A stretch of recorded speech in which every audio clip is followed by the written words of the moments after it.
और अब आज के दिन की सबसे विशेष बात, आज अधिक आश्विन शुक्ल पक्ष की अष्टमी तिथि और गुरुवार का दिन है।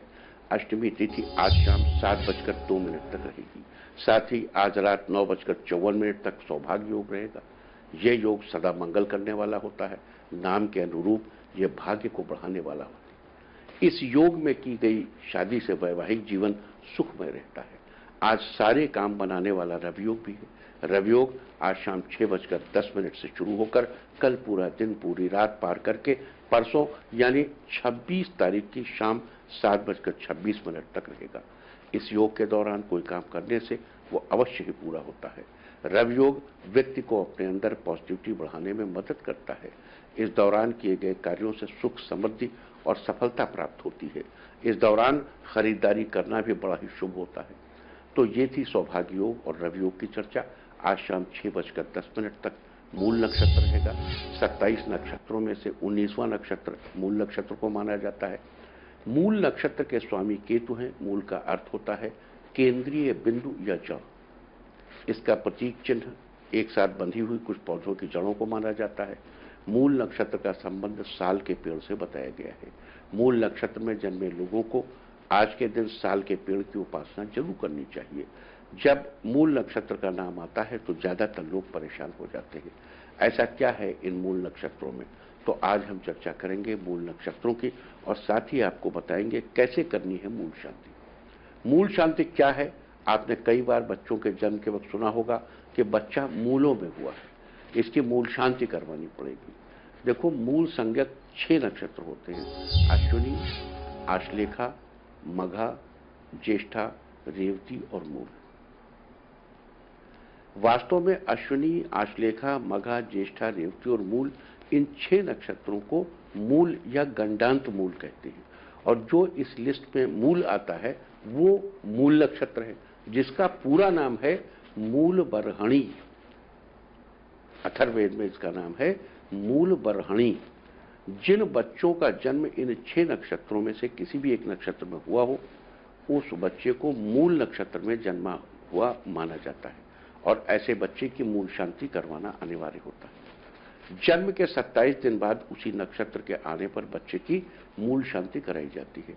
लेकिन जो लोग किसी कारणवश जन्म के 27वें दिन अपने बच्चे की मूल शांति न करा पाए हों, वो इन 6 नक्षत्रों यानी अश्विनी, आश्लेषा, मघा, ज्येष्ठा, रेवती और मूल नक्षत्रों के दौरान शुभ समय में मूल शांति करा सकते हैं। प्रश्न व्याकरणांग के अनुसार प्रत्येक हिंदू माह की, प्रत्येक सनातन धर्म की पूर्णिमा को चांद्रमास, जो पूर्णिमा है, पूर्णिमा के हिसाब से भी नक्षत्रों का वर्गीकरण किया गया है। जिन बच्चों का जन्म 27 नक्षत्रों में से केवल मूल नक्षत्र में हुआ हो, उनके लिए आज शुभ संयोग है। आज आपके दिन अपने बच्चे की मूल शांति आप करा सकते हैं और वो कैसे करानी है ये भी हम आपको बताएंगे। देखिए, यहाँ एक चीज आपको बता दूं, ये जो मूल नक्षत्र है, इनको हम लोग 1000 साल तक गुलाम रहे ना, पहले शक, फिर कुषाण, फिर हूण, फिर मुगल, फिर अंग्रेज। संस्कृति को बड़ा नष्ट किया, हमारी बहुत नष्ट किया, हमारे मूल, हमारे साहित्य को बहुत नष्ट किया। और जो जन सामान्य था उसके लिए बहुत अच्छी हिंसा का वातावरण था चारों तरफ, बहुत अच्छी शिक्षा वगैरह पाने में दिक्कत आती थी। तो जनमानस को लगने लगा कि मूल नक्षत्र कोई बड़ा बुरा नक्षत्र है। कहते हैं गोस्वामी तुलसीदास जी मूल नक्षत्र में पैदा हुए तो माता पिता ने उनको त्याग दिया। Very very sad affairs. ऐसा कहीं हमारे शास्त्रों में नहीं लिखा गया, कहीं भी नहीं लिखा गया। ये वक्त की बात है। मूल नक्षत्र में पैदा हुए बच्चे अत्यंत अत्यंत प्रतिभाशाली होते, बड़े प्रतिभाशाली होते, लेकिन उनको एक्स्ट्रा केयर की जरूरत होती है। और उनका अभिषेक 27 कुओं से लाए हुए जल, 27 जगह की मिट्टी इत्यादि से करने से उनके अंदर मूल नक्षत्र का जो शिष्टता है उसकी वो खिल जाती है। It's a positive act, it should not be taken as a negative act.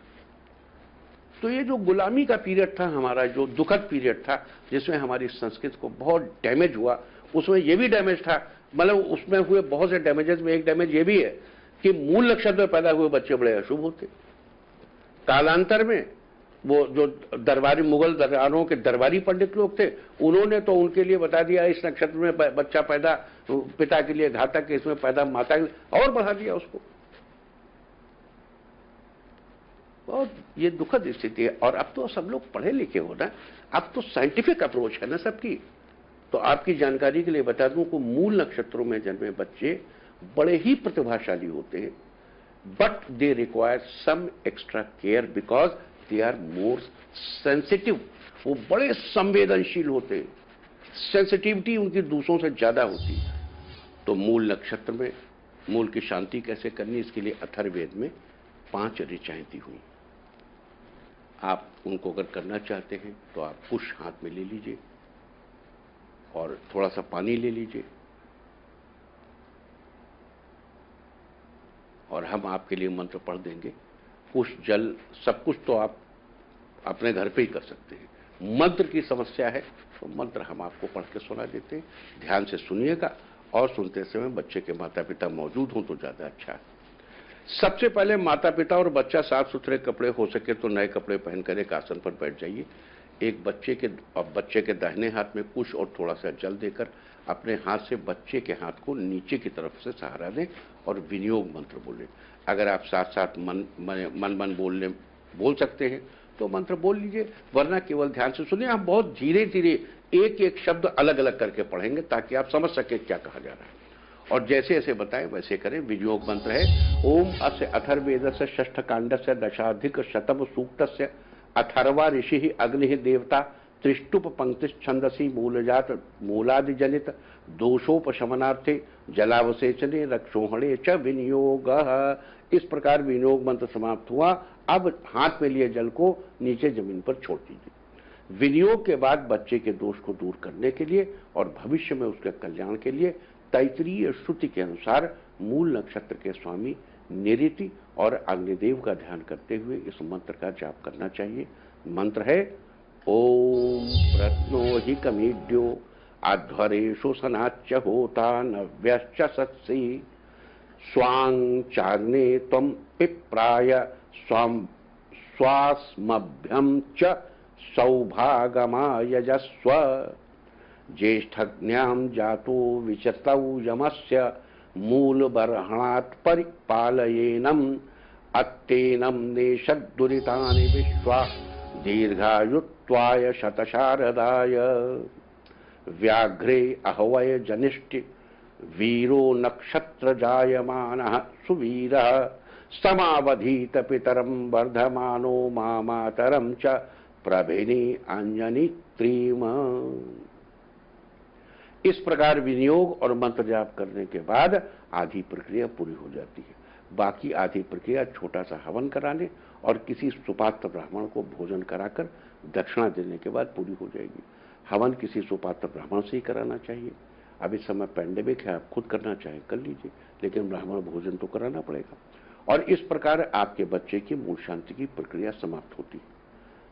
यहां आपको एक बात बता दूं, जिन बच्चों का जन्म एग्जैक्टली मूल नक्षत्र यानी मूल बरहणी में न हुआ हो लेकिन मूलों में हुआ हो, यानी अन्य मूल नक्षत्र अश्विनी, आश्लेषा, मघा, ज्येष्ठा या रेवती में हुआ हो, वो लोग भी ठीक इसी विधि से उन नक्षत्रों के आने पर अपने बच्चे की मूल शांति कर सकते हैं। देखो आज मूल बरहणी है तो हमने मूल बरहणी नक्षत्र में पैदा लोगों के लिए आज इसको बताया, लेकिन अन्य नक्षत्रों में जो लोग पैदा हैं विनियोग और मंत्र यही रहेंगे। फर्क सिर्फ इतना है कि ज्येष्ठा की मूल शांति ज्येष्ठा में, अश्विनी की अश्विनी में, आश्लेषा की आश्लेषा में, रेवती की रेवती में और मघा की मघा नक्षत्र में मूल शांति होगी। तो ये थी आज मूल नक्षत्र के दिन मूल शांति की चर्चा। आज के दिन 6 मूल नक्षत्र क्या हैं, इन नक्षत्रों में से किसी भी एक नक्षत्र में जन्मे बच्चे की मूल शांति कैसे की जाती है, हमने इस सब की चर्चा की है। उम्मीद है कि आप इस चर्चा का लाभ जरूर उठाएंगे।